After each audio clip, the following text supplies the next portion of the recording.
రోజుల్లో క్రైస్తవ సమాజంలో తక్కువైపోతున్న కొదువైపోతున్నటువంటి ఒక విషయాన్ని ధ్యానం చేయడానికి మనం ప్రయత్నం చేద్దాం.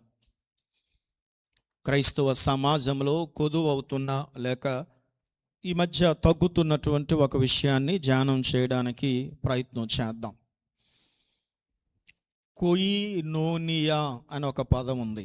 కొయినోనియా అనే పదం, దీని అర్థం ఏంటంటే కేవలం పలకరింపు కాదు. అంటే సహవాసము అనుకుంటే కొంతమంది ఏమనుకుంటున్నారు అంటే ఆదివారం వచ్చి వాక్యం విని ఆరాధన చేసి ప్రైజ్ ది లార్డ్ చెప్పుకొని వెళ్ళిపోవడం, సంఘ ప్రార్థన రోజు వచ్చి మరలా వాక్యం విని ప్రార్థన చేసి ప్రైజ్ ది లార్డ్ అని చెప్పుకొని వెళ్ళిపోవడం, ఇదే సహవాసము అనుకుంటున్నారు. కొయినోనియా అనే పదానికి అర్థం ఏంటి అంటే కేవలం సహవాసం మాత్రమే కాదు, కేవలం పలకరింపు మాత్రమే కాదు, ఆత్మీయంగా ఒకరితో ఒకరు చాలా విషయాలు పంచుకోవాలి. అవేంటో ఈరోజు మనం ఈ కొయినోనియా అనే పదములో నుంచి కొన్ని విషయాలు మనం ధ్యానం చేద్దాం. ఒక నిప్పుల కుంపటి ఉందనుకోండి, నిప్పులతో నిండిన కుంపటి ఉందనుకోండి. ఆ కుంపటిలో నిప్పులు ఉన్నంత వరకు చాలా వేడిగా ఉంటుంది. అందుకే ఎండలు ఎక్కువైపోతే రాష్ట్రం నిప్పులు కుంపటిగా మండుతుంది అంటారు. కారణం ఏంటంటే ఆ వేడిని సూచించడానికి. అందులో ఒక ఏంటో విచిత్రంగా ఏదైనా ఎలుగుబంటి వచ్చింది అన్నట్టు చూస్తున్నారు. ఎందుకు చూస్తారో తెలియదు నాకు. అంటే ఆ నిప్పుల కుంపటలో ఒక నిప్పు కానీ బయటికి తీస్తాం అనుకోండి, కొంతసేపు అయ్యాక ఏమైపోద్ది, అది ఆరిపోతుంది, చల్లారిపోతుంది. ఈరోజు సైతానుడు కూడా ఏం చేస్తున్నాడు అంటే డైరెక్ట్గా నిన్ను చల్లార్చాలి అనుకోవట్లేదు. వాడు నెమ్మదిగా కొయినోనియాకు దూరము చేసి, అంటే కొయినోనియా అంటే అర్థం చూద్దాం, చాలా అర్థాలు ఉన్నాయి. ఒకటి, కేవలం సహవాసం కాదు, ఆత్మీయంగా కొన్ని పనులు చేయాలి. వాటి అన్నిటిని కలిపి మనం ఈ మాట గుర్తుపెట్టుకోవాలి, కొయినోనియా అనే పదం. మరి ఒక క్రైస్తవ సహవాసం ఎలా ఉండాలి, ఏ రీతిగా ఉండాలి, క్రైస్తవుల మధ్య ఎటువంటి అనుబంధం ఉండాలి, దేవుని బిడ్డల మధ్య ఎటువంటి సంబంధాలు ఉండాలి, ఆ విషయాన్ని ఈరోజు మనం చూద్దాం. దెస్సలోనికలకు రాసిన మొదటి పత్రిక 5వ అధ్యాయం 11వ వచనాన్ని దయచేసి అందరూ, దెస్సలోనిక 5వ అధ్యాయము 11వ వచనాన్ని అందరం కలిసి మనం చదువుకుందాం. కొత్తగా ఎవరైనా బైబిల్ తెరిస్తే కొత్త నిబంధనలో 187వ పేజీ 11వ మాట చదువుకుందాం. కాబట్టి మీరిప్పుడు చేయుచున్నట్టుగానే ఒకనినొకడు ఆదరించి ఒకనికొకడు క్షేమాభివృద్ధి కలుగు చేయుడి. దేవుడి వాక్యాన్ని మన వినికిడిలో దీవించునుగాక. అందరూ చెప్పండి. కాబట్టి మీరిప్పుడు చేయుచున్నట్టుగానే ఒకనినొకడు ఆదరించి ఒకనినొకడు క్షేమాభివృద్ధి కలుగు చేయుడి. అంటే ఈ కొయినోనియా అంటే నిజమైన అర్థం ఏంటంటే ఒకరికొకరు, ఆది సంఘం ఏం చేసేవారు అంటే ఆదరించుకునేవారు. ఆది సంఘస్థులు ఏం చేసేవారు అంటే ఒకరి క్షేమ అభివృద్ధిలో ఇంకొకరు పాలు పంపులు పొందేవారు. అదే మాట ఇక్కడ చెబుతున్నాడు. మీరిప్పుడు చేయుచున్నట్టుగానే ఒకరినొకడు ఆదరించి ఒకరినొకడు క్షేమాభివృద్ధి కలుగు చేయుడి అని ఇక్కడ రాయబడి ఉంది. ఓసారి ఒక పరుగు పందెం అవుతుంది. ఒక చిన్న పిల్లలు అందరూ పరిగెడుతున్నారు. ఆ ట్రాక్లో ఒక అబ్బాయి మధ్యలో పడిపోయాడు. అందరూ చూసి నవ్వుతున్నారట అబ్బాయిని చూసి. కానీ ఆ అబ్బాయితో పరిగెడుతున్నటువంటి ఒక అబ్బాయి పరిగెత్తడం ఆపేసి, రా మనం కలిసి పరిగెడదాం, రే లెగు మనం కలిసి గెలుద్దాం, లెగు అని అబ్బాయిని లేపి భుజము తట్టి ఇద్దరు కలిసి పరిగెత్తడం మొదలుపెట్టారంట. దాన్నే కొయినోనియా అంటారు. అంటే ఇప్పుడు మనం ఏం చేయాలి అంటే, కొంతమంది పడిపోయిన స్థితిలో ఉంటారు. ఏ స్థితిలో? కొంతమంది బలహీనమైన స్థితిలో ఉంటారు. వారిని మనం ఏం చేయాలి అంటే, బలహీనమైన స్థితిలో ఉన్న వారిని బలపరచాలి. అక్కడేముంది? ఒకరినొకడు ఆదరించి ఒకరినొకడు క్షేమాభివృద్ధి కలుగు చేయుడి. పడిపోయిన వారిని చూసి లోకం నవ్వుతుంది, కానీ సంఘములో ఉన్న నువ్వేం చేయాలి అంటే, వారి చెయ్యి పట్టుకుని నువ్వు లేపాలి. వారి పక్కన నువ్వు నిలబడి, వారు నిరుత్సాహముతో ఉంటే వారికి ఉత్సాహాన్ని ఇవ్వాలి. అది నిజమైన కొయినోనియాలో ఉన్నటువంటి అర్థం. అర్థమైందా నేను చెబుతుంది? కేవలం ప్రైజ్ లాడు అనుకొని వెళ్ళిపోవడం కాదు. బలహీనంగా ఉన్నారు కొంతమంది. ఏంటి నీ ముఖం అలా ఉంది? దేవుడు మనకు ఉన్నాడు. నీ సమస్యల కంటే ఆయన అధికమైనటువంటి వాడు. మన సమస్యలు ఎప్పుడూ సమస్యలుగానే ఉండిపో, ఒకరోజు ఈ సమస్యలన్నిట్లో నుంచి ప్రభు మనల్ని పైకి తీసుకొస్తాడు అని మీకు తెలిసిన వాక్యాన్ని వారికి చెప్పి, దేవుడు ఉన్నాడు, మనకి సంఘం ఉంది అని చెప్పి వారిని బలపరచాలి. ఒకరిని క్షేమాభివృద్ధిలో ఒకరేం చేయాలి? పాలు పంపులు పొందాలి. అలాంటి వారు మాత్రమే బల్ల తీసుకోవడానికి అర్హులు. ఇంకెక్కువసేపు వివరించడానికి మనకు టైం చాలదు. రెండవది ఏం చేయాలో చూద్దాం. బైబిల్ గ్రంథాలు ఉన్నవారు అపోస్తుల కార్యాలు 12వ అధ్యాయం 5వ మాట ఒకరు, యాకోబు పత్రిక 5వ అధ్యాయం 16వ మాట ఒకరు చదవండి. పేతురు చెరసాలలో ఉంచబడి ఉండెను. సంఘమైతే అతని కొరకు అత్యాశక్తితో దేవునికి ప్రార్థన చేయుచుండెను. యాకోబు 5:16. ఒకని కొరకు ఒకడు ప్రార్థన చేయుడి. ఒకని కొరకు ఒకరు. ఇందాక కూడా అదే మాట చదివాం కదా, ఒకరినొకరు. చెప్పండి అందరూ కూడా, ఒకరినొకరు. ఇప్పుడు మనం ఏం చేయాలి? ఒకరి కొరకు ఒకరు ప్రార్థన చేయాలి. చాలామంది నా కోసం ప్రార్థన చెయ్యండి అని చెప్పట్లేదు ఈ రోజుల్లో. మీరేం చేయాలి అంటే, ఒక విశ్వాసి కనబడినప్పుడు నా కోసం ప్రార్థన చేయండి అనాలి. అపోస్తలుడైన పౌలే సహోదరులారా మా కోసం ప్రార్థన చెయ్యండి అన్నాడు. కాబట్టి ఈరోజు మనం గుర్తుపెట్టుకోవాల్సిన విషయం ఏంటంటే, అపోస్తలుడైన పేతురు గారు చెరసాల్లో ఉంచబడ్డారు. సంఘము ఆయన కొరకు ప్రార్థన చేసింది. అప్పుడు చెరసాల్లోకి దేవదూత వెళ్ళి పేతురుని చెరసాల్లో నుంచి ఏం చేశాడు? బయటికి తీసుకొచ్చాడు. ఎక్కడికి తీసుకొచ్చాడు అంటే, ఈ రోజుల్లో మనం చివరి దినాల్లో ఉన్నాం. బహు భయంకరమైనటువంటి దినాల్లో ఉన్నాం. చాలా చెడ్డ దినాల్లో ఉన్నాం. దేశం ఎటు వెళ్ళిపోతుందో అని జ్ఞానులైన వాళ్ళు భయపడిపోతున్నారు. ప్రపంచ పరిస్థితి చూస్తే చాలా ఘోరంగా ఉంది. ఆ యుద్ధం అనేది జరుగుతూ ఉంది. ఇక రాబోతున్న దినాల్లో ఆ యుద్ధం అలాగే కంటిన్యూ అయితే మనకి గ్యాస్ కూడా దొరికే పరిస్థితి చాలా తక్కువగా ఉంటుంది.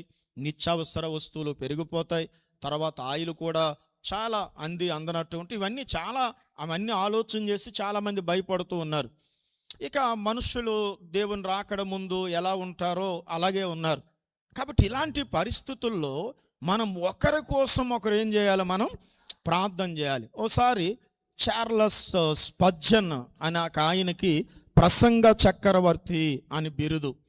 ఓసారి ఎవరో వచ్చి అడిగారంట, అయ్యా మీ ప్రసంగాలు చాలా శక్తివంతంగా ఉంటాయి, మీ ప్రసంగాలు చాలా పవర్ఫుల్గా ఉంటాయి, దానికి రహస్యం ఏంటి, సీక్రెట్ ఏంటి, మీరు ఎటువంటి డిక్షనరీలు వాడుతారు, మీకేంటి అసలు సీక్రెట్ ఏంటి అంటే, రండి చూపిస్తాను అని తీసుకువెళ్ళాడంట. అవి ఫారెన్ చర్చిలు కనుక చర్చ్ కింద బేస్మెంట్ ఉంది.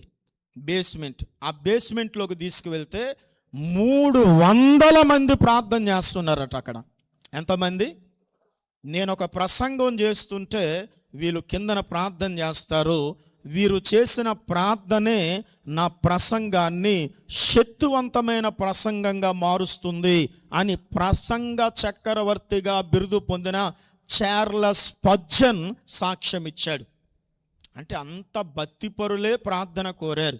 మీరు కూడా ఎవరు కనబడినా, సిస్టర్ నా కోసం ప్రార్థన చేయండి, బ్రదర్ నా కోసం ప్రార్థన చేయండి, మా కోసం ప్రార్థన చేయండి అని ప్రార్థనలు కోరుకోవాలి. అంటే ఈ రోజుల్లో ఒకరి కోసం ఒకరు ఎక్కువగా ఏం చేయాలి? మరి సంఘములో ఉన్న వారందరి పేర్లు మీకు తెలుసా? మరి తెలియకపోతే మీరు ఎలా ప్రార్థన చేస్తారు? ఎలా ప్రార్థన చేస్తారు? కాబట్టి సంఘములో వారి పేర్లు తెలిస్తే మీరు ప్రార్థన చేస్తారు. కాబట్టి ప్రార్థన ఎక్కువగా చేయండి. ఒకరి కొరకు ఒకరం ఈ అంచె దినాల్లో ఏం చేయాలి? మనం ప్రార్థన చేయాలి. మొదటిది ప్రోత్సహించాలి, క్షేమాభివృద్ధి కలుగు చేయాలి. రెండవది ప్రార్థన చేయాలి. మూడవది ఏం చేయాలో దేవుని వాక్యం ఇక్కడ సెలవిస్తుంది. సామెతల గ్రంథం 27వ అధ్యాయం, సామెతలు గ్రంథం 27వ అధ్యాయం 6వ వచనం. మేలు కోరి స్నేహితుడు గాయములు చేయును, పగవాడు లెక్కలేని ముద్దులు పెట్టును. గలతీయులకు రాసిన పత్రిక దానితో పాటు 6వ అధ్యాయం 1వ వచనాన్ని కూడా మనం చదువుకుందాం. సహోదరులారా, ఒకడు ఏ తప్పిదములోనైనను చిక్కుకొనిన ఎడల ఆత్మ సంబంధులైన మీలో ప్రతివాడును తానును శోధింపబడుదునేమో అని తన విషయమై చూచుకొనుచు సాత్వికమైన మనస్సుతో అట్టివానిని మంచి దారికి తీసుకుని రావలెను. అంటే ఇప్పుడు మనం ఏం చేయాలి అంటే ఒకరినొకరం బుద్ధి చెప్పుకోవాలి. ఒకరికొకరు బుద్ధి చెప్పుకోవాలి. ఒకరికొకరు ఏం చేయాలి? బుద్ధి చెప్పుకోవాలి. మీరు చాలా జాగ్రత్తగా వినండి. మీకు నిజం చెప్పండి, మీరు మిమ్మల్ని మెచ్చుకునే వాళ్ళు అంటే మీకు ఇష్టమా? పొగిడే వాళ్ళు అంటే ఇష్టమా? మిమ్మల్ని ఎవరైనా మీకు బుద్ధి చెప్పేవాళ్ళు అంటే ఇష్టమా? అబద్ధం చెప్పు, కరెక్ట్ నిజం చెప్ప. ఎవరంటే ఇష్టం? పొగిడే వాళ్ళంటేనే ఇష్టం. మనకి మంచి మాట్లాడే వాళ్ళంటేనే ఇష్టం. బుద్ధి చెప్పే వాళ్ళంటే మనకి ఇష్టం ఉండదు. ఏముండదు? ఇష్టం ఉండదు. సపోజ్ మొన్న వారం కాకుండా ముందు వారం నాకు చాలా బాధ అనిపించింది. ఆ కిందకి వెళ్తే వంటింట్లో 4-5 ఉన్నారు. అక్కడ టీవీ లేదు. వాళ్ళు ఎందుకు ఉన్నారో తెలియదు. ఆ కిందనేమో కొంతమంది సరిగ్గా కూర్చోలేదు. ఇక్కడికి వస్తే ఈ పురుషులేమో కొంతమంది మెట్ల మీద 2-3 ఉన్నారు. ఇక్కడికి వస్తే ఈ పురుషులు కుర్రోలు ఏమో పాట పాడకుండా ఎలా చూస్తున్నారు. మీకు బుద్ధి ఉందా అన్నాను. నేను ఏమన్నాను? బుద్ధి ఉందా అన్న. ఎందుకంటే మరలా మీరు పాటలు పాడాలి అని. ఏం పాడాలని అంటే బుద్ధి ఉందా అనడం ఏంటి? బుద్ధి ఉందా అని అనడం ఏంటి? అసలు ఏంటి? అసలు మమ్మల్ని ఏమనుకుంటున్నారు? మేమంటే ఏంటి అసలు? బుద్ధి ఉందా అనడం ఏంటి అసలు?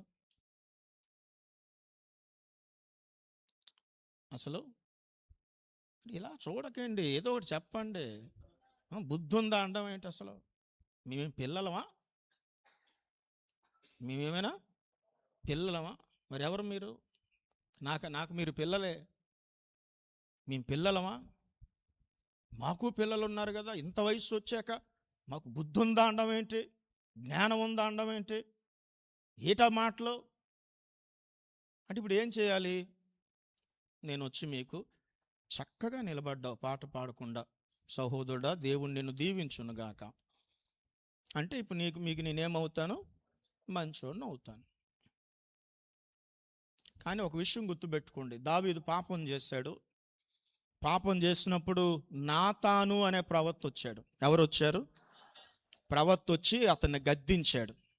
గద్దించినప్పుడు దావీదు పశ్చాత్తాపడి తను పాపాన్ని ఒప్పుకున్నాడు. మీ జీవితాల్లో నాతాను లాంటి వాళ్ళు ఉంటే మీరు ధన్యులవుతారు. కాబట్టి మీ జీవితాల్లో నాతాను లాంటి వాళ్ళు ఉండడం మీకు అవసరం. ఎవరు అవసరం అంటే మిమ్మల్ని గద్దించే వాళ్ళు ఉండడం అవసరం. ఎందుకు గద్దిస్తారో తెలుసా? మీరు బాగుపడాలని. అందుకే సామెతల గ్రంథంలో స్నేహితుడు మేలు కోరి గాయము చేస్తాడు, పగవాడు లెక్కలేని ముద్దులు పెడతాడు. మనం ఉల్టా మనుషులం కదా. మనం ఏ మనుషులం? ముద్దు పెట్టేవాడే స్నేహితుడు అనుకుంటున్నాం, గాయము చేసేవాడిని శత్రువు అనుకుంటున్నాం. నిజానికి గాయము చేసేవాడే మిత్రుడు, ముద్దు పెట్టేవాడే శత్రువు. అర్థమైందా? చెప్పండి, ఏంటి అర్థమైంది? గాయము చేసేవాడే మిత్రుడు, ముద్దు పెట్టేవాడే శత్రువు. ముద్దు పెట్టేవాడే, ఈరోజు నీకు ముద్దు పెట్టేవాడే రేపు నీ మీద ఖచ్చితంగా వీపు మీద ఇప్పుడు ముద్దు పెట్టాడు, తర్వాత గట్టిగా గుద్దుతాడాడు. కానీ ఎవరైతే నీ గాయము చేశారో వాళ్ళు ఉండడం నీకు అవసరం. ప్రతి వ్యక్తికి నాతాను లాంటి వాళ్ళు ఉండడం అవసరం. నువ్వు ఒక దావీదు అయితే నీకెవరు అవసరం? నాతాను లాంటి వాళ్ళు ఉంటే నువ్వు బాగుపడతావు. నువ్వు బాగుపడడానికి నిన్ను గద్దించే వాళ్ళు అవసరం. నువ్వు బాగుపడడానికి నిన్ను లైన్లో పెట్టే వాళ్ళు అవసరం. నువ్వు బాగుపడడానికి నిన్ను ఒక మాట అనేవాళ్ళు అవసరం. నువ్వు బాగుపడడానికి నిన్ను తిట్టేవాళ్ళు ఉండడం అవసరం. అలాంటి వారు నిమ్మని దేవుణ్ణి అడుగు. ఉయ్యాలు ఊపేవారిని నువ్వేదంటే అది తందానా తానా అనేవాళ్ళు కాదు. మనకి నాతాను లాంటి వాళ్ళు ఉండడం అవసరం. అంటే మన జీవితాల్లో ఒకరికొకరం ఏం చెప్పుకోవాలి? బుద్ధి చెప్పుకోవాలి. ఏం చెప్పుకోవాలి? మరి బుద్ధి చెప్పుకుంటున్నారా? బుధవారం ఎందుకు రాలేదు? తప్పు కదా. ఆదివారము నామకార్థ క్రైస్తవులు వస్తారు, సంఘ ప్రార్థన కూడా రావాలి. ఎందుకు అలా చేస్తున్నామని ఎప్పుడైనా అడిగావా ఎవరినైనా? ఆదివారం రాకపోతే వాళ్ళకి బుద్ధి ఏమైనా చెబుతున్నావా? ఒక వ్యక్తి ఏమైనా కొంచెం డౌన్ అవుతూ ఉంటే చెయ్యిచ్చి లేపుతున్నావా? కాబట్టి మనకి బుద్ధి, ఒకరికొకరం ఏం చెప్పుకోవాలి? బుద్ధి చెప్పుకోవాలి. తర్వాత 4వ విషయం, రోమీయులకు రాసిన పత్రిక 1వ అధ్యాయం 11వ మాట ఒకరు, సామెతల గ్రంథం 27వ అధ్యాయం 17వ మాట ఒకరు. దయచేసి చదవండి. మీరు స్థిరపడవలనని అనగా మీకును నాకును కలిగి ఉన్న విశ్వాసము చేత, అనగా మనము ఒకరి విశ్వాసము చేత ఒకరము ఆదరణ పొందవలనని ఆత్మ సంబంధమైన కృపావరం ఏదైనను మీకిచ్చుటకు చాలు. అలాగే సామెతలు 27:17, ఇనుము చేత ఇనుము పదునగును చాలు, అట్లు ఒకడు తన చెలికానికి వివేకం పుట్టించును. దీన్ని ఏమంటారంటే మ్యూచువల్ గ్రోత్ అంటారు. అంటే విశ్వాసములో పరస్పర అభివృద్ధి. విశ్వాసములో పరస్పర అభివృద్ధి అంటే మనం ఒకరికొకరు ఆత్మీయంగా పట్టుకుంటేనే సాతాన్ని ఎదిరించగలం.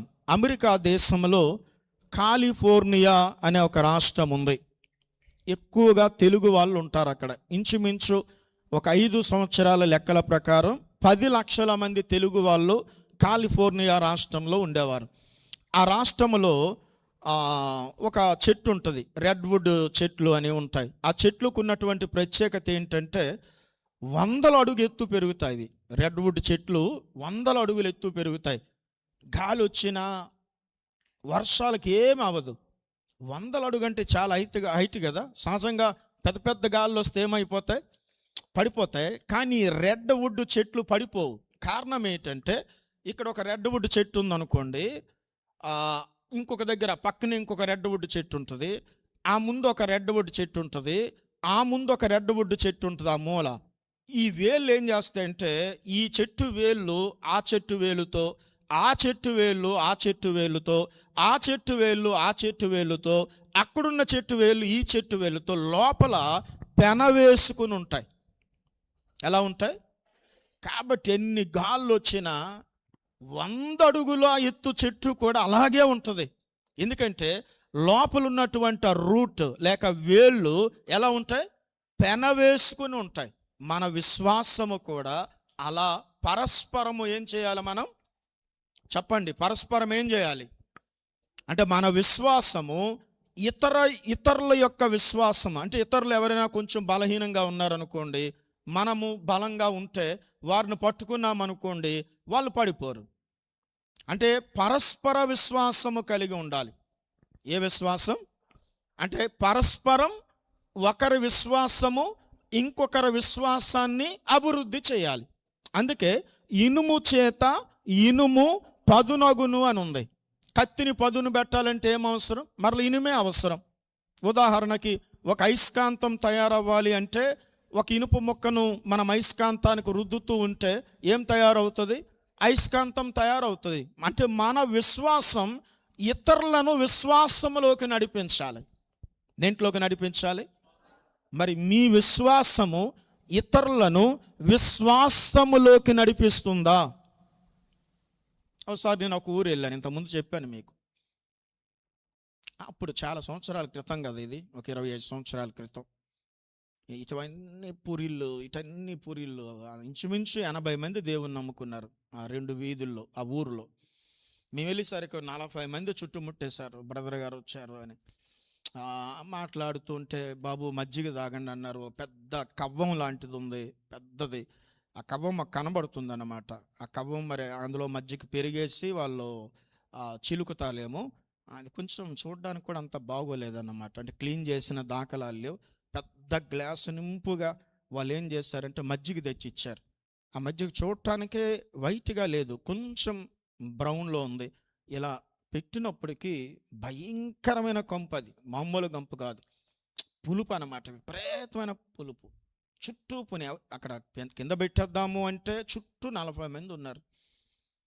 తాగను అంటే ఫీల్ అవుతారేమో భయం. వెంటనే నాకు ఒకటి గుర్తొచ్చింది అక్కడ. ఏం గుర్తొచ్చిందంటే, ఒకసారి బత్తసింగ్ గారు ఈ పాకి పని చేసే ఒక పాకి వాళ్ళ ఇంటికి వెళ్ళారట. ఆయన వెళ్తే ఆ పాకి వాళ్ళు మురికి కప్పుతో టీ ఇచ్చారట.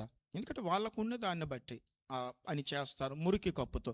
ప్రార్థన చేసుకుని ఆయన తాగేశారంట. అప్పుడు నాకు అనిపించింది, ఆయన ఇంగ్లాండ్లో చదువుకున్నాడు, ఆస్ట్రేలియాలో కూడా, అంటే అనేక దేశాలు తిరిగాడు ఆయన. ఎప్పుడో 60 సంవత్సరాల ముందు డబల్ మెకానికల్ ఇంజనీరింగ్ చేశారు.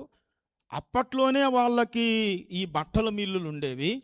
అంటే ఒక కోటేశ్వరుని కుమారుడు, ఆ తర్వాత ఒక ఇంజనీరు, ఆ తర్వాత అనేక దేశాల్లో తిరిగిన గొప్ప దైవజనుడు.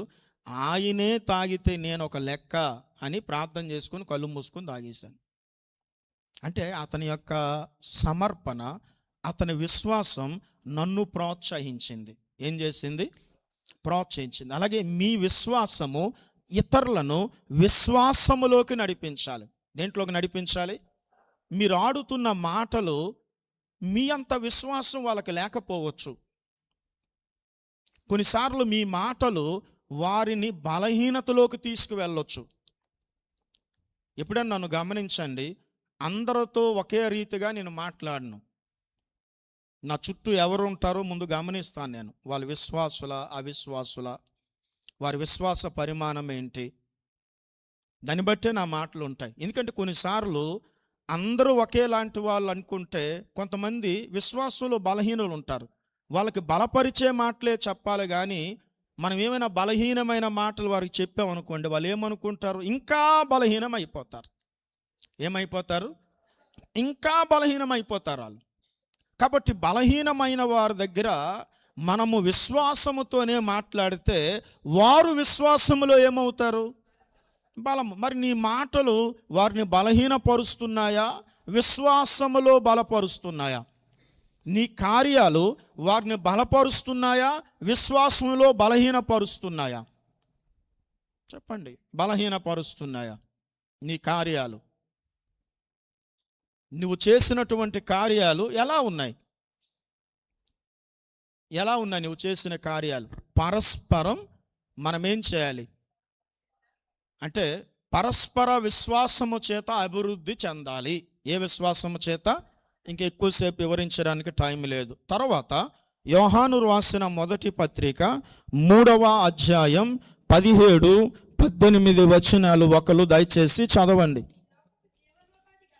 ఈ లోకపు జీవనోపాధి గలవాడై ఉండి తన సహోదరునికి లేమి కలుగుట చూచియు అతని ఎడల ఎంత మాత్రమును కనికరము చూపని వాని యందు దేవుని ప్రేమ ఎలాగు నిలుచును.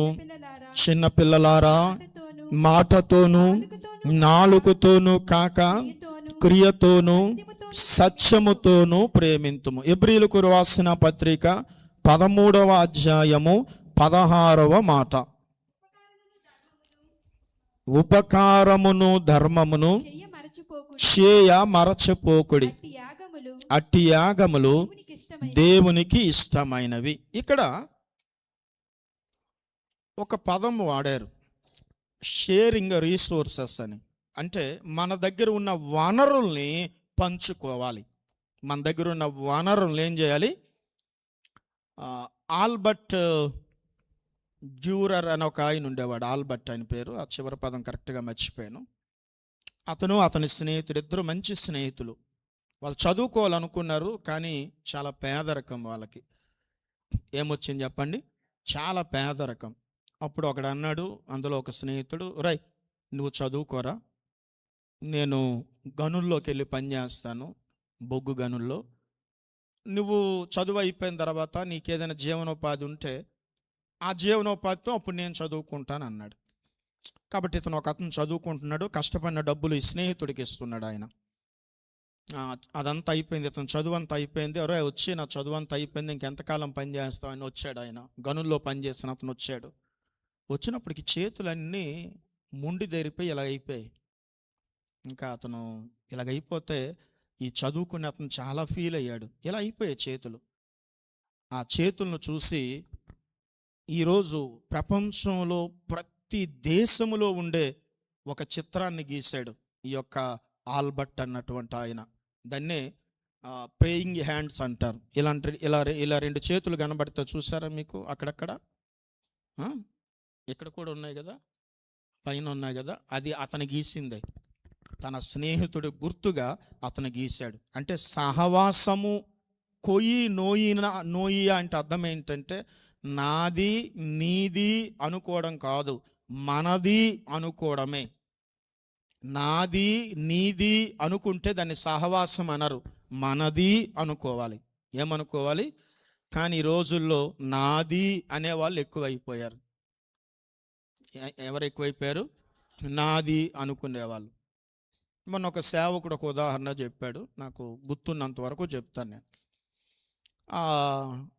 ఒక ఇద్దరు అమ్మాయిలు ఉన్నారట, చాలా పేదవాళ్ళంట. ఒక ఆయన వాళ్ళని చూశాడట, అది చలి దేశం. ఏమ్మా ఇలా ఉన్నారు అంటే, మేము పేదవాళ్ళమేండి అన్నారంట. ఒకే కోటు ఉందంట వాళ్ళకి, చాలా చలి దేశం. బడికి వెళ్ళేటప్పుడు సగం దూరం వరకు అక్క వేసుకుంటుందట, సగం దూరం తర్వాత అక్క తీసి చెల్లికి ఇస్తే చెల్లి వేసుకుంటుందట. 2 సాక్షులే ఉన్నాయంట వాళ్ళ దగ్గర, అంటే జత.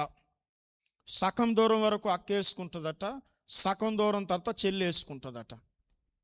ఒక జత పుస్తకాలు ఉన్నాయంట వాళ్ళ దగ్గర. ఒక రాత్రి సగం రాత్రి వరకు అక్క చదువుతుందంట, తర్వాత చెల్లి చదువుతుందంట. అంటే ఇలా అన్ని షేరింగ్ చేసుకుంటున్నారు. వారి ఇల్లు కూడా చాలా చిన్న ఇల్లు అంట, ఒకే సైకిల్ ఉందంట. కాబట్టి ఆయన చలించిపోయాడు. ఆయన ఒక విలేకరు ఆయన. కాబట్టి ఆయన ఏం చేశాడు అంటే ఒక లేఖ రాశాడంట. ఇలా పూరు ఫ్యామిలీ, ఒక కుటుంబం ఉంది, తల్లిదండ్రులు ఇద్దరు చచ్చిపోయారు, వాళ్ళకి ఎవరు లేరు, 2 అక్క చెల్లెళ్ళు, ఒక్క కోటు ఉంది అని అతను ఒక ఆర్టికల్ రాస్తే చలించిపోయారంట ప్రజలు. విపరీతంగా బహుమతులు, డబ్బు అన్నీ పంపించారంట వాళ్ళకి. అడ్రస్ కిందనిచ్చాడు విపరీతంగా. ఈయన మరలా కొన్ని రోజుల తర్వాత వెళ్ళి, ఏమ్మా ఎలా ఉన్నారు, మీ పరిస్థితి ఏంటి అంటే, మేము చాలా బిజీగా ఉన్నాం అంకుల్ గారు అన్నారంట వాళ్ళిద్దరు. ఏంటమ్మా బిజీ అంటే, అప్పుడు ఇవన్నీ చూపించారంట. ఇవన్నీ మాకు వచ్చాయి చూడండి, ఎన్ని బొమ్మలు వచ్చాయో, ఎన్ని గిఫ్ట్లు వచ్చాయో చూడండి అని చెప్తే, ఆ గిఫ్ట్లు చూసి ఆయన ఆశ్చర్యపోయాడంట. ప్రతి గిఫ్ట్ మీద ఎవరో ఒకరి పేరు ఉందంట. ఏంటమ్మా మీ బిజీ అంటే, ఇవన్నీ కూడా అవసరాల్లో ఉన్న వాళ్ళకి ఇద్దాం అనుకుంటున్నాం అంకుల్ గారు. మాకు ఇచ్చింది దేవుడు ఇచ్చింది చాలు, మేము ధరించడానికి ఉన్నవి చాలు, అవసరాల్లో ఉన్న వాళ్ళకి ఇద్దాం అనుకుంటున్నాము అని చెప్పి వాళ్ళకి వచ్చిన డబ్బులు కూడా ఇంకెవరికి అవసరమైతే వాళ్ళ పేరు నా చెక్కులు రాసేశారట. ఈయన స్టన్ అయిపోయాడంట ఆ విలేకరి. ఏంటి ఇంత త్యాగం ఏంటి అని. అంత పేదరికంలో కూడా వాళ్ళకు వచ్చినటువంటి గిఫ్ట్లు ఇంకా పేదరికంలో వారిలాంటి వాళ్ళకి ఇవ్వడానికి వాళ్ళు ఏం చేశారు, నీట్గా ప్యాక్ చేసి వాటి మీద పేర్లు రాసి డిసెంబర్ 23న తయారు చేస్తున్నారట అవన్నీ. ఎందుకంటే డిసెంబర్ 25వ తారీఖున మేమందరికీ గిఫ్ట్ ఇస్తాము అని చెప్తున్నారట. మనమైతే ఏం చెప్తాం, ఎవడైనా వచ్చి అడిగితే ముష్టిలో ముష్టి వేర ముష్టి, మాకే లేదు వీళ్ళు వచ్చి అడుగుతున్నారు అంటుంటారు కొంతమంది. అంటే నీకు దేవుడు సమృద్ధిలో ఉంచాడంటే అర్థం ఏంటో తెలుసా, ఇంకొకరు నువ్వు ఆదుకుంటావని. దేవుడు నీకు ఉద్యోగం ఇచ్చాడంటే అర్థం ఏంటో తెలుసా, నిరుద్యోగులకి ఏదో ఒక రీతిగా సహాయం చేస్తావని. దేవుడు నీకు బలం ఇచ్చాడంటే అర్థం ఏంటో తెలుసా, బలహీనులు ఏదో ఒక రీతిగా ఆదుకుంటావని. దేవుడు నీకు ఆరోగ్యం ఇచ్చాడు ఎందుకో తెలుసా, ఆరోగ్యం లేని వాళ్ళకి ఏదైనా సహాయము చేస్తావని. దేవుణ్ణి నీ స్థానములో ఉంచాడు ఎందుకో తెలుసా, లోకంలో పేరు ప్రఖ్యాతులు సంపాదించడానికి కాదు, దేవునికి ఉపయోగపడతావని. మరి పరస్పరం మనం ఏమైనా పంచుకుంటున్నామా, ఉంచుకుంటున్నామా? ఉంచుకోవడం ఎక్కువ అయిపోయింది, పంచుకోవడం తక్కువ అయిపోయింది. నాది నీది అనకూడదు, ఏమనాలి? కానీ దొంగ అంటాడట నాది నీది నాదే అంటాడట. దొంగ అంటాడట నాది, చెప్పండి, నాది నీది కూడా నాదే అంటాడట దొంగ. మనం కూడా దొంగలమే, నాది నీది కూడా నాదే అంటున్నాం మనం. కానీ పరస్పరం మనకు దేవుడిచ్చిన వనరులు ఏం చేయాలి, పంచుకోవాలి. ఏం చేయాలి మనం? వారు చేర ఆస్తులు పంచుకున్నారు అంటే దేవుని సేవకుని కాళ్ళ దగ్గర పెట్టారు కనుక ఆది సంఘానికి ఏ లోటు కూడా లేదు. ఆది సంఘానికి ఏ లోటు కూడా లేదు. ఈ సంవత్సరం ఒక తీర్మానం చేసుకోండి, చచ్చేటప్పుడు ఏది మన వెనక్కి రాదు. చచ్చేటప్పుడు ఏది మన వెనక్కి రాదు. కాబట్టి పరస్పరం దేవుడు మనకిచ్చింది ఇతరులతో పంచుకోవడానికి మనం ఏం చేయాలి, ముందుకు రావాలి. ఒకరికొకరం దేవుడు మనకిచ్చిన వనరులు ఏం చేయాలి. తర్వాత 6వది ఏం చేయాలో చూద్దాం. గలతీయులకు రాసిన పత్రిక 6వ అధ్యాయం 2వ వచనం. ఒకని భారములు ఒకడు భరించి ఈలాగు క్రీస్తు నియమమును పూర్తిగా నెరవేర్చుడి. రోమీయులకు రాసిన పత్రిక 15వ అధ్యాయము 1వ మాట కూడా చదువుకుందాం. కాగా బలవంతులమైన మనము మనలను మనమే సంతోషపరుచుకొనక బలహీనుల దౌర్బల్యములను భరించుటకు బద్ధులమై ఉన్నాము. నాతో చెప్తారు అందరూ, కాగా బలవంతులమైన మనము మనలను మనమే సంతోషపరుచుకొనక బలహీనుల దౌర్బల్యములను భరించుటకు బద్ధులమై ఉన్నాము. కాబట్టి బలవంతులమైన మనల్ని మనం సంతోషపరచుకోకుండా ఒకరి భారములు ఒకరు మనం ఏం చేయాలి అంటే భరించాలి. దానికి ఉదాహరణగా పర్వతారోహకులు ఉంటారు, అంటే పర్వతాలు ఎక్కేవారు ఉంటారు. వాళ్ళు ఏం చేస్తారు అంటే తాళ్ళు కట్టుకుంటారు, ఒకే తాడు కట్టుకుని వాళ్ళు వెళ్తుంటారు. ఒక ఆయన ఏమాత్రం చేయి విడిచిపెట్టినా అందరికీ ఆ తాళ్ళు ఉంటాయి కాబట్టి వాడు ఈజీగా ఏమవ్వడు, పడిపోడు. తక్కిన వాళ్ళు ఏం చేస్తారు, అతని భారాన్ని. అలాగే మనము కూడా ఒకరి భారాన్ని ఒకరం ఏం చేయాలి, భరించుకోవాలి. చెప్పండి, ఒకరి భారాన్ని ఒకరం ఏం చేయాలి మనం మరి భరించుకుంటున్నామా? మీ పక్కన ఒక సహోదరుడు అనారోగ్యముతో ఉన్నప్పుడు మీరు కూడా ఆ పర్వతాలు ఎక్కేవాని వలె ఒక తాడేసి అనారోగ్యములో ఉన్న వారిని ఏం చేయాలి? పైకి లాగాలి. అంటే మనము బలహీనులకు సహాయము చేయాలి. బలహీనులకు సహాయము చేసి వారి భారాన్ని, అంటే ఒకరి భారాన్ని ఒకరం ఏం చేయాలి? భరించాలి. చెప్పండి, ఒకరి భారాన్ని ఒకరం ఏం చేయాలి? చెప్పండి, ఒకరి భారాన్ని ఒకరు ఏం చేయాలి? భరించాలి. ఒకరి భారాన్ని. అమెరికాలో చాలా సంతోషం అనిపించే కొన్ని విషయాలు ఏంటంటే, ఇంతకుముందు కూడా మీకు చెప్పాను. ఒక అమ్మాయి సహజంగా తల్లిదండ్రులు కొన్నిసార్లు వెళ్తారు, కొన్నిసార్లు వెళ్ళరు. వెళ్ళినా హాస్పిటల్లో ఉంటారు. ఆ తల్లిదండ్రులకు అక్కడ ఏమీ తెలియదు. కాబట్టి ఎవరైనా ఒక అమ్మాయి డెలివరీ అయ్యిందనుకోండి, ఆ సంఘస్థుల్లో ఆడవాళ్ళు, అక్కడున్న సేవకురాలు ఏం చెప్తుంది అంటే, పేర్లు రాసి ఇచ్చేస్తుంది. అమ్మ, నువ్వు ఈరోజు క్యారేజ్, నువ్వు మంగళవారం క్యారేజ్, నువ్వు బుధవారం, అలా 10 నుండి 15 రోజులు క్యారేజ్ సంఘస్థులే పంపిస్తారు. డెలివరీ అయిన అమ్మాయికి సంఘస్థులే పంపిస్తారు. ఎందుకంటే వాళ్ళు అక్కడ అమ్మాయి చేసుకోలేదు. ఇక నుంచి ఒకవేళ తల్లి తండ్రి వెళ్ళినా అక్కడ వాళ్ళకేమీ ఎక్కడికి వెళ్ళలేరు, ఏమీ చేయలేరు. కాబట్టి అక్కడున్న సంఘస్థులు ఏం చేస్తారంటే క్యారేజీలు పంపిస్తారు. అలా ఒకరి భారాన్ని ఒకరు ఏం చేస్తారు? భరిస్తారు. ఒకరి భారాన్ని ఒకరు ఏం చేస్తారు? భరిస్తారు. మీరేమైనా ఒకరి భారాన్ని ఒకరు ఏమైనా భరిస్తున్నారా? భరించకపోతే ఈరోజే తీర్మానం చేసుకుందాం. 7వది, కొలస్సీలకు రాసిన పత్రిక 3వ అధ్యాయం 13వ మాట. ఎవడైనను తనకు హాని చేసెనని ఒకడు అనుకొనిన ఎడల ఒకనినొకడు సహించుచు ఒకనినొకడు క్షమించుడి. ప్రభు మిమ్మును క్షమించులాగున మీరును క్షమించుడి. ఇక్కడ చాలా స్పష్టంగా దేవుని వాక్యం చెబుతుంది, ఒకరినొకరు సహించండి, ఒకరినొకరు క్షమించండి. సహించండి, క్షమించండి. అంటే ఇప్పుడు ఒకరినొకరం ఏం చేయాలి? సహించాలి. చెప్పండి, ఏం చేయాలమ్మా? సహించాలి. నన్ను మీరు సహించాలి, మిమ్మల్ని నేను సహించాలి. అలాగే మీలో మీరు ఒకరికొకరు ఏం చేయాలి? సహించాలి. 2వది, క్షమించాలి. ఏం చేయాలి? క్షమించాలి. ఇంతకుముందు కూడా మీకు నేను చెప్పాను, కోరి టెన్బామ్ అనే ఒక భూమి అనే ఒక ఆమె ఉండేది. 2వ ప్రపంచ యుద్ధంలో నాజీ ఆ యొక్క నియంతత్వంలో, హిట్లర్ పరిపాలనలో ఆమెను జైల్లో పెట్టారు. ఒక సైనిక అధికారి చిత్రహింసలు పెట్టాడు ఆమెను, బయటికి చెప్పుకోలేని విధంగా. ఓ రోజు ఆమె విడుదలైపోయింది. ఓ రోజు ఇలాగే వాక్యం చెప్తుంది. ఆల్టర్ కాల్ ఇచ్చినప్పుడు ఒక ఆయన లేచి నిలబడి, నన్ను కూడా మీరు క్షమిస్తారా అని అడిగాడు. షాక్ అయిపోయింది ఈమె. ఎవరు అంటే సైనిక అధికారే. వాక్యము చేత ఆయన పట్టబడి ముందుకొచ్చాడు. నేను తప్పకుండా మిమ్మల్ని నేను క్షమిస్తున్నాను సహోదరుడా అని చెప్పి ఆమె క్షమించింది. అంటే క్షమ లేని చోట సహవాసం ఉండదు. క్షమాపణ లేని చోట ఈ కోయి నోనియా అనే పదానికి అర్థం ఉండదు. సహవాసం ఉండాలంటే ఏముండాలి?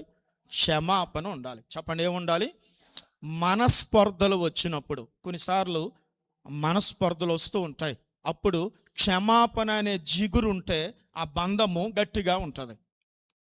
ఈ మనస్పర్ధలు వచ్చేటప్పుడు క్షమాపణ అనే జిగురు ఉంటే ఆ బంధం ఎలా ఉంటుంది? గట్టిగా ఉంటుంది. చూడండి, ఇప్పుడు ఏమి లేదు, మనిషి తయారు చేసిన జిగురు, దాన్ని ఫెవికిక్ అంటారు కదా, అది వేసేటప్పుడు మన చేతి కంటినా అది అంత ఈజీగా రాదది. అంటే మనిషి తయారు చేసిన జిగురు అంత పవర్ఫుల్గా ఉంది కదా. మన మధ్య కూడా ఏముండాలి? క్షమాపణ. ఏముండాలి? క్షమాపణ అనే జిగురు ఉంటే ఆ బంధం అనేది చాలా గట్టిగా అతికించబడుతుంది. 7 విషయాలు చూసాం.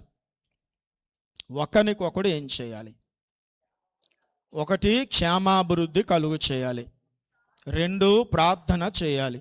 3, బుద్ధి చెప్పుకోవాలి. 4, విశ్వాసములో పరస్పర అభివృద్ధి కలుగు చేయాలి. 5, వనరులు, అంటే దేవుడు మన దగ్గర ఏమి ఇచ్చాడో దాన్ని ఏం చేయాలి? పంచుకోవాలి. మన దగ్గర ఉన్నది ఏం చేయాలి?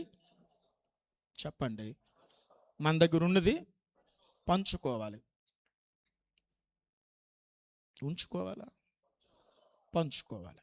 తర్వాత ఒకరి భారాన్ని ఒకరు భరించాలి. తర్వాత ఒకరినొకరు సహించాలి, ఒకరినొకరు క్షమించాలి. క్షమాపణ అనే జిగురు మన బంధాన్ని పటిష్టం చేస్తుంది. ఏ జిగురు? క్షమాపణ అనే జిగురు మన బంధాన్ని ఏం చేస్తుంది? దీన్ని కొయినోనియా అంటారు. కొయినోనియాలో శక్తి ఉంది. సహవాసంలో ఏముంది? శక్తి ఉంది. ఆ శక్తి కావాలంటే 7 పనులు చేయాలి. దేవుడి మాటలు మన వినికిడిలో దీవించునుగాక. మోకరించండి, ప్రార్థన చేసుకుని బలలోకి వెళ్దాం. 1 నిమిషం మౌనంగా ఉండి పరిశీలన చేసుకుని మనం బలలోకి వెళ్దాం. ఎందుకంటే ఎలా పడితే అలా బల తీసుకో